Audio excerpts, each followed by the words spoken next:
Okay, so this one has more than just a cos squared. It has a cos squared and a cos. And so our conclusion was that this is going to be a factoring problem. And if it's a factoring problem, that means that we have to make it equal 0 as the first step. So whenever we work on a factoring problem, we make it equal 0. We always want the squared term to be positive. We do that because that's easier to factor. So here we have basically 2x squared equals root 2x. That's the problem that we're factoring. And we want to keep this term positive, so I'm going to take the root 2x, I'm going to subtract it over to the other side. So I'm going to take the root 2 cos theta, I'm going to subtract it over to the other side. That's how I'm going to make it equal 0. So minus root 2 cos theta, subtract it over to the other side. So I'm going to have 2 cos squared minus root 2 cos theta equals 0.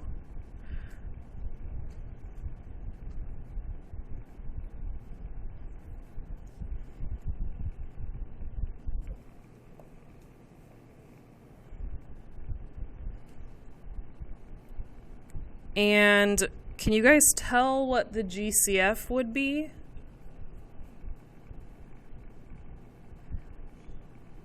Yeah, there's nothing in common if you look at the numbers. So 2 and root 2 technically don't have anything in common. So we're not going to take out a number, but if we look at the variables, which would be the cos squared and cos, the variable is what's in common. So what we're going to be able to do is just take out a cos.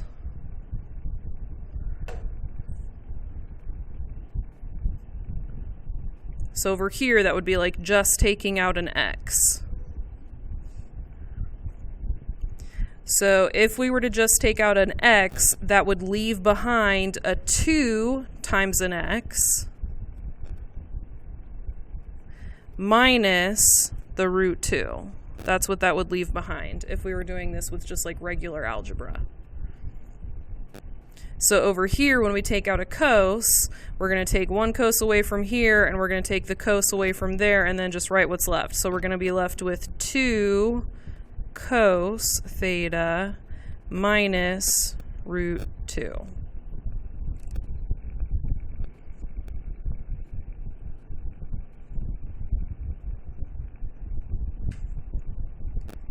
So what does the factor in the front always equal? 0. So this x equals 0. That means that this cos in the front equals 0. And then over here, this factor, because it has a number right here, this factor is going to be a fraction. So how do we figure out what this factor gives us?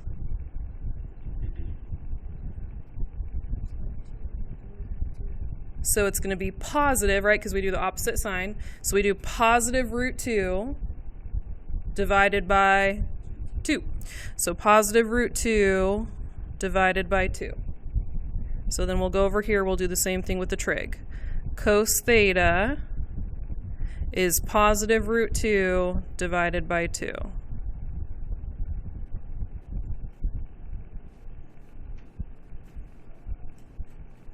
So we've got 2 sets of solutions. We have theta is cos inverse of 0 and cos inverse of root 2 over 2.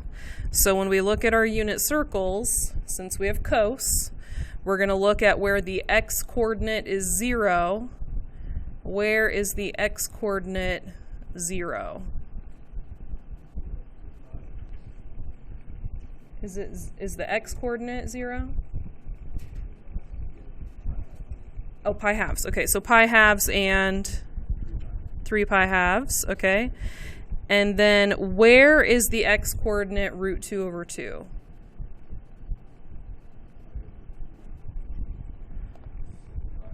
Okay, pi over 4 and 7 pi over 4.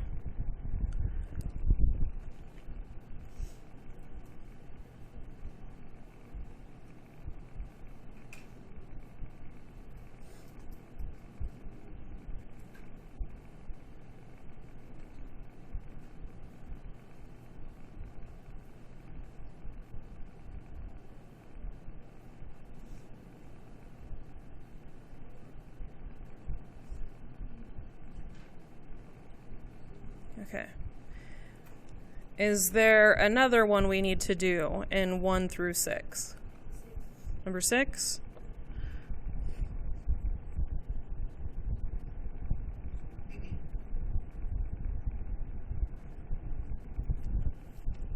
Okay, so this one only has a squared term. It doesn't have anything else.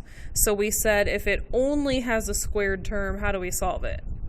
Using square roots. So we're not going to factor this one. Okay, so if we're only using square roots, what should we do? Divide by 2. So this one does not have to equal 0 because it's not being factored. So divide by 2. We get 1/2 equals sine squared. Okay, and then we're going to square root, okay, and when I square root, I get a plus and a minus, so I have sine theta. What's the square root of 1? 1, okay. What about the square root of 2? It's just square root 2. I can't actually square root it. And I get the positive version and I get the negative version. Now, this is not proper. I'm not supposed to leave a radical on the bottom. So this one needs to be fixed. How do I fix a root 2 on the bottom? I multiply by root 2 over 2. So I'm going to take the 1 over root 2 and I'm going to fix it. I'm going to multiply by root 2 over root 2. And then what do I end up with on the top? Root 2. What do I end up with on the bottom? 2. I end up with root 4, which is 2, right? So that means that what I just got was sine theta equals the positive version and the negative version of root 2 over 2. So I get positive root 2 over 2, and I get negative root 2 over 2.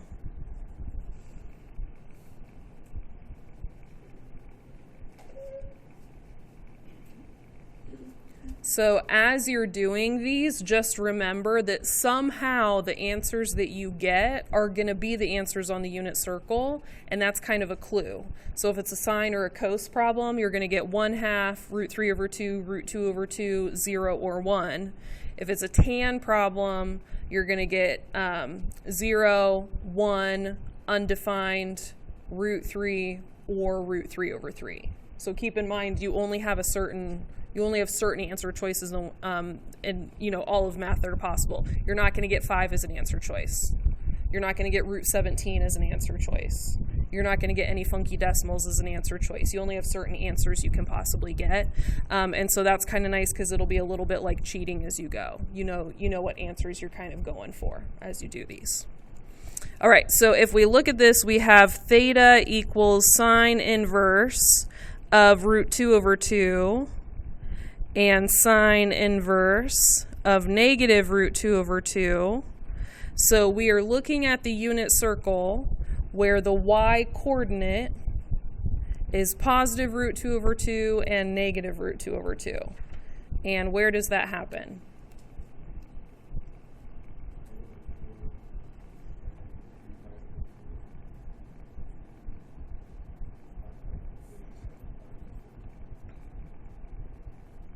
Yeah, it's all the fourths.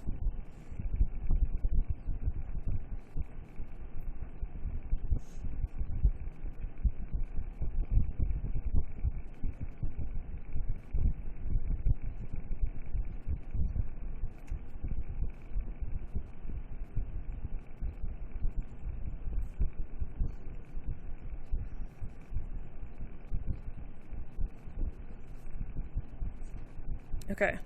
How your brain's feeling? Pretty good? Okay, I'm going to give you the rest of the period today to work on this worksheet. We're going to finish up this worksheet, get all of our factoring done. That's the plan. Sound good? We can work on this? Okay. What I want you guys to do is keep flagging problems, and then maybe at the end of the period we can go over some more. Sound good? Okay. All right, go ahead and get to work. Okay, so number 18.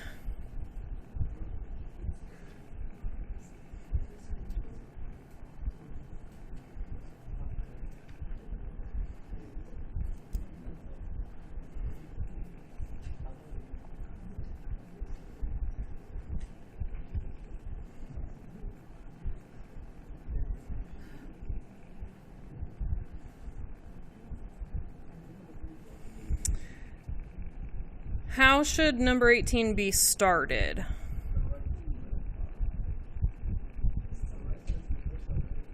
So we want to, well, first off, is this a problem where you're going to end up taking square roots, or are you going to end up factoring? You're going to end up factoring because of this coast right here. So you have all coast squareds except for this coast right here, and this coast right here makes it so you can't take square roots to solve. You're going to have to factor to solve. Okay, so that means that we want to get our coast squareds. We want to get everything to one side. We want it to equal 0, and we want to keep our coast squareds positive, which means that it's probably going to be moving everything over here. And 18 might be intimidating. It might make you feel like, how am I going to add the coast squareds together when one coefficient is 2 root 3 and the other is 3? That seems kind of hard to combine those together. However, you have a -3 coast squared and a -3 coast squared, and they're on opposite sides of the equation, which means they're going to cancel out because you have the exact same thing on opposite sides. So if you try to get them to the same side, then you'll find that they disappear. So these actually go away, which makes the problem not quite so bad as we originally thought. So this coast squared already has a positive coefficient, which means we are going to be moving everything to the left side. So that was correct. Okay, so I'm going to take this, I'm going to add the 3 cos theta over to the left side, and then this problem is actually really similar to number 4. So we're going to have 2 root 3 cos squared theta plus 3 cos theta equals 0.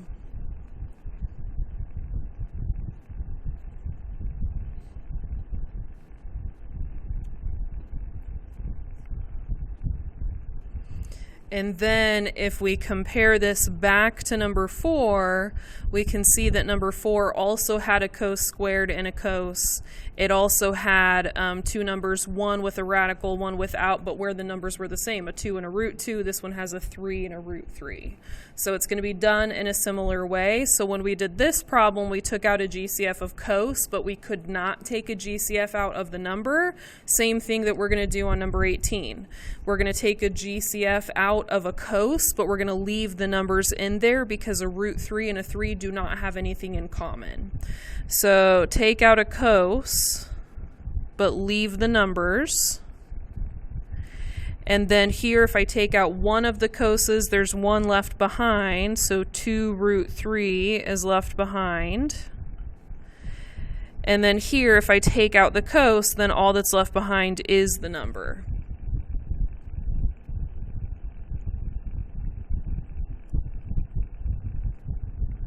And then I can go back up to number 4 and see what I did next. So with number 4, I took this factored form and I said, okay, the cos in the front is just a solution of 0. And then the cos that was in the parentheses was a solution of positive root 2 over 2. And so now we're going to do the same thing with number 18. So the cos in the front is a solution of 0. And the cos in the parentheses is going to be a solution of the opposite sign and then make it a fraction. So -3 and make it a fraction. Now, this is where this problem is different from number 4. Number 4, the fraction, once we wrote it, it was recognizable. This fraction is not. This fraction is not on the unit circle, so we do have to fix this fraction. But you might already have a guess. What do you think it probably is? It's probably not root 3 over 3 because that's tan. Root 3 over 2 is probably what it's going to be because it has a root 3 in it. So we have root 2 over 2 is one of the cos options. The other cos option is root 3 over 2. So my guess is that this is going to be negative root 3 over 2. I already know what the answer is because this is a unit circle problem. So now I just have to get the math to get it there. Root 3 over 2 is what I'm going to get as a final answer. So I do have to fix this. It has a root 3 on the bottom. How do I fix it? Times root 3 over 3 Okay, and so on the top, we have a negative root 3 times a root 3. And so what should I write on the top? Yeah, we just write negative 3 root 3 on the top. And then on the bottom, we have a 2. And then if I have root 3 times root 3, what is that? 3, right? So we have a 2 times a 3, which is 6. Okay? And then can this be reduced at all? Yeah, what does it become? 1/2, right? 3 over 6 is 1/2. And so the 1/2, I'm just going to not write the 1 because you technically don't need to have a coefficient of 1. You can write it if you want to, but we know it's not usually written in this situation.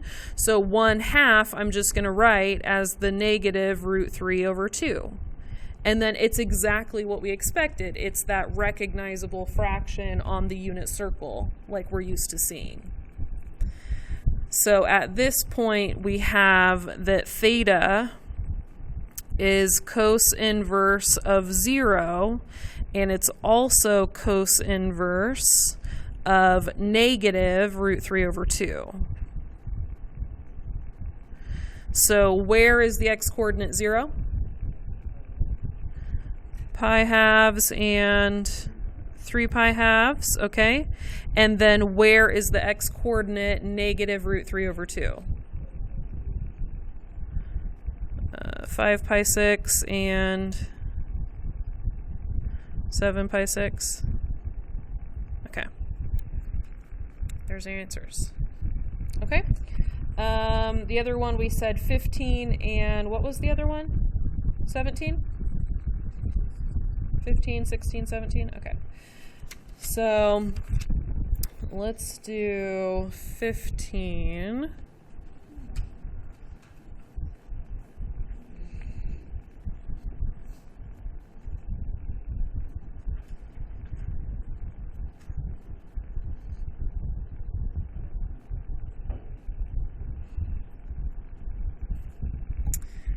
Based on the layout for this problem, is this a square root problem or a factoring problem?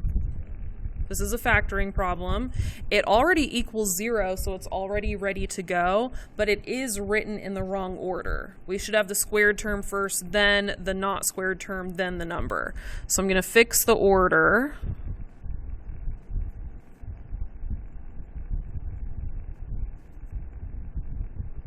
So this is like 4x squared plus 4x plus 1.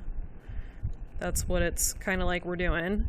So is this like a regular factoring problem or is this slide divide? This is slide divide because you have a 4 in the front. So we're going to do 4 times 1 is 4. So we're multiplying to 4 and we're adding to 4. And what are numbers that multiply to 4 and add to 4? 2 and 2. Okay. So what should we have in our parentheses? Sine plus 2, sine plus 2.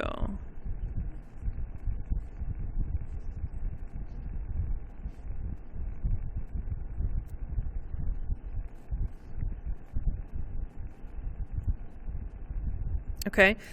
But we're not done, right? Because we don't leave it like that. What do? We divide by what we slid, right? And we slid a 4, so we're going to divide by 4, divide by 4.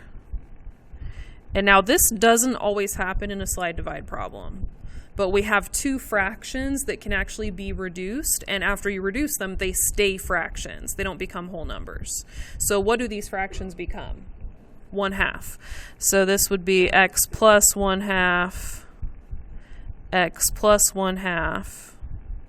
And so instead of becoming whole numbers, they're going to stay fractions, and then you're going to bottoms up both fractions.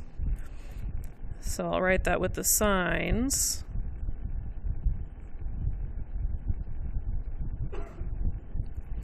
And since these factors are both the same, they're only going to give you one answer, not two answers. So I'm going to go ahead and I'm going to bottoms up.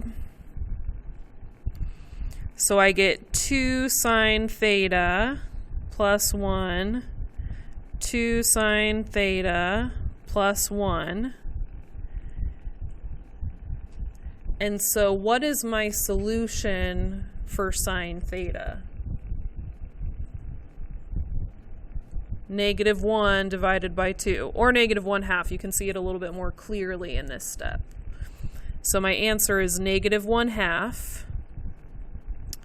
Sine theta equals -1/2. It's the same answer for both factors.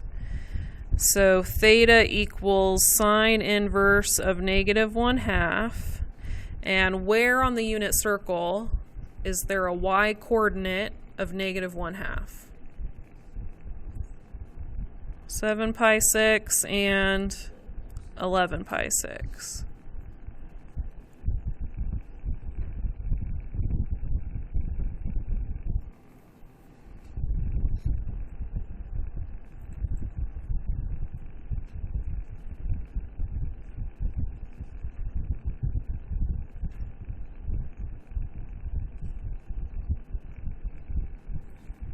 Okay. I don't have enough time to finish probably either of these problems. Which problem would we rather start, 16 or 17? Say it louder. Oh. 16?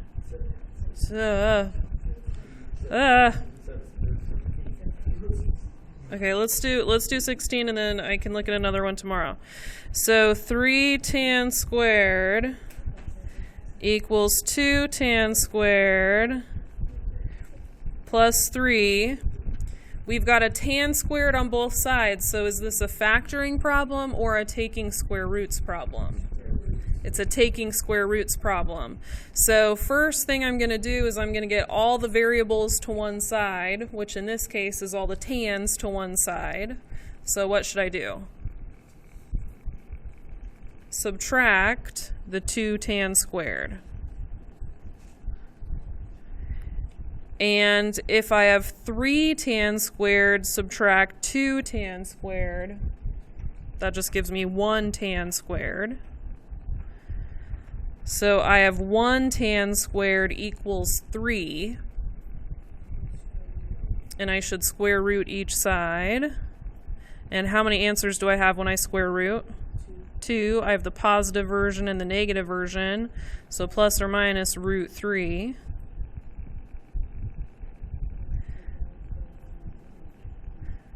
So theta is going to be tan inverse of a positive root 3 and then also tan inverse of a negative root 3. So we have to look at the unit circle and picture how would we get a y coordinate divided by an x coordinate that simplified to a root 3? How would we get a y coordinate divided by an x coordinate that simplified to a negative root 3? So that's how you do 16.